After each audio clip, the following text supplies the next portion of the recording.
Здравейте хора, аз съм Пламен и днес ще ви покажа 4 мои комбота. Започваме с първото. Ръката ми е от тези 3 карти. И имам Unform. Сега, когато имате по-малко живот, например разликата е, сега имаме 2000, имате 1500, може да използвате Reverse Blast, за да разполовите атаката. И след това нападате. Когато унищожено, може да играете тези двамата. И след това може с това да нападете това, тъй като той е по-слабо.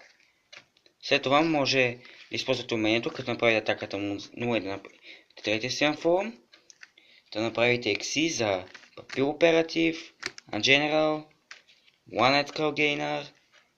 Ако не използвате умението, не още, имам 104.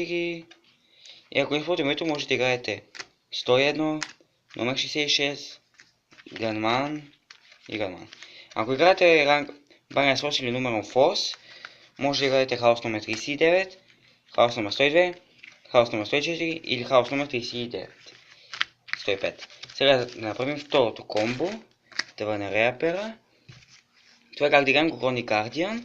И така, това са ни разликите. Power Giant, Cerberus и Мецелснес с умението чистим Knife.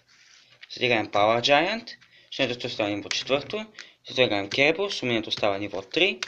Правим XC за Guardian. И знаете, ето как се играе. Третото комбо, как да играем Машимак. Ако не контролираме карти, може да играем Mole Carrier. Сега той да контролира чудовище. След това можем да го жертваме, за да играем Winged Sphinx. С умението може да върнем Mole Carrier от гробището и да играем номер 33. И последното комбо е как да играем Tourist. Само да сложа една карта на върха. И започваме. Играем Снайпер. С умението отива защита. След това играем Booster с умението си. Ако отидем чудовище с на 2000 атака. След това играем Танстан. Жертваме за втори бустер, Exis, Турис. И така хора, ако ви е харесало това видео, оставете по един позитивен коментар, харесайте, споделете. Това беше всичко от мен за сега и до скоро.